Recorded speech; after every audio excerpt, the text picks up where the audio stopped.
Welcome to my YouTube channel. आज मैं आपके साथ द गोल्डस्मिथ मूवी की स्टोरी शेयर करने वाली हूँ। ये मूवी हॉरर और सस्पेंस का मिक्सचर है। मूवी के स्टार्ट में हम तीन बच्चों को देखते हैं जो एक ट्रॉफी लेकर भाग रहे होते हैं। इनके पीछे एक बुरा आदमी होता है जिसको वो चाकू से मार डालते हैं। अगले सीन में हम एक बूढ़े कपल को देखते हैं जिनका नाम जियोवाना और एंटोनियम होता है। वो डाइनिंग टेबल पर बैठे अपने बेटे के बारे में डिस्कस कर रहे होते हैं। वहीं इनके घर के बाहर कार में एक लड़का और लड़की बैठे रोमांस कर रहे होते हैं। लड़के का नाम इस्तफाना और लड़की का नाम अलियाना होता है। वहीं एक दूसरा लड़का इनकी कार में आकर बैठता है जिसका नाम लिबर्टो होता है और वो इन दोनों को बताता है कि ये सामने घर में एक चूलर रहता है और इसके पास बहुत सामान है जो इसने घर में रखा हुआ है। अगर हम तीनों मिलकर इसे चोरी कर लें तो हमारी लाइफ बन जाएगी। वो तीनों मिलकर आधी रात के वक्त इस घर के अंदर दाखिल होते हैं और इस रूम को ढूंढने की कोशिश करते हैं जिसमें वो सारा सोने और जवाहरात छुपे होते हैं। जब इन्हें सोने और जवाहरात नहीं मिलते वो तो इस ओल्ड कपल को उठाने के लिए उनके रूम में चले जाते हैं और इसको कहते हैं कि हमें इस जगह पर ले जाओ जहाँ तुमने सारे जवाहरात छुपाए हुए हैं। बूढ़ा इनके डर से इन्हें एक दीवार के पास ले आता है और एक कोड की मदद से इस दीवार को खोलता है। जैसे ही वो दीवार खोलता है इसकी दूसरी तरफ एक रूम होता है जिसमें बहुत सारे जवाहरात होते हैं। वो तीनों ओल्ड कपल को चेयर के साथ बांध देते हैं और सारा माल इकट्ठा करने के लिए कमरे के अंदर दाखिल हो जाते हैं। जैसे ही वो कमरे में दाखिल होते हैं वो दीवार खुद ही बंद हो जाती है। वहीं वो ओल्ड कपल बहुत ज्यादा मुतमईन होता है और एक दूसरे की मदद से अपने हाथ खोलते हैं। वहीं दरवाजा नॉक होता है। जब एंटोनियम दरवाजा खोलता है तो सामने पुलिस वाला होता है। पुलिस वाला बताता है कि मैंने आपके घर के पास एक अनजान कार देखी है। एंटोनियम पुलिस वाले को कहता है कि जी सब कुछ ठीक है, यहाँ हमें ये तो समझ आ गई कि चोरों की खैर नहीं। पुलिस के जाने के बाद ही एंटोनियम दीवार से एक पेंटिंग को हटाता है और इसके पीछे एक कैमरा लगा होता है जिसकी मदद से वो इन तीनों चोरों को देख रहा होता है।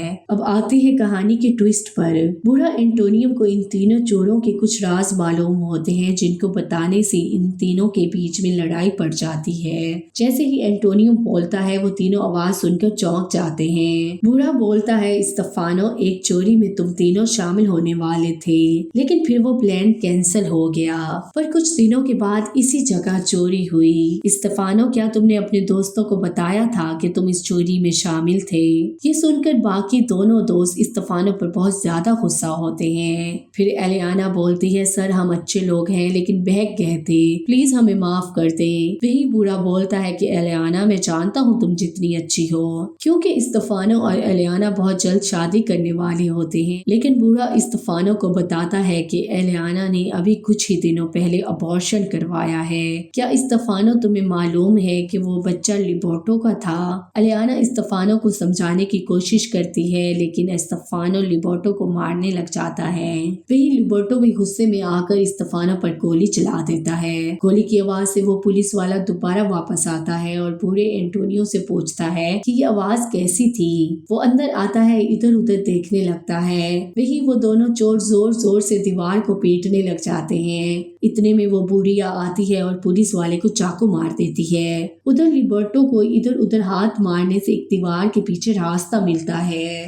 वो दोनों वहां से नीचे निकल आते हैं। तभी एंटोनियो एक बेहोशी का स्प्रे छोड़ देता है। वो दोनों बेहोश हो जाते हैं। जब इनको होश आता है तो वो दोनों खुद को बंधा हुआ पाते हैं। तभी हमें गोल्डस्मिथ स्टोरी की बेस समझ आती है जहां बुढ़िया बताती है कि आज से 20 साल पहले एंटोनियो को एक जेल में कैद कर दिया गया था।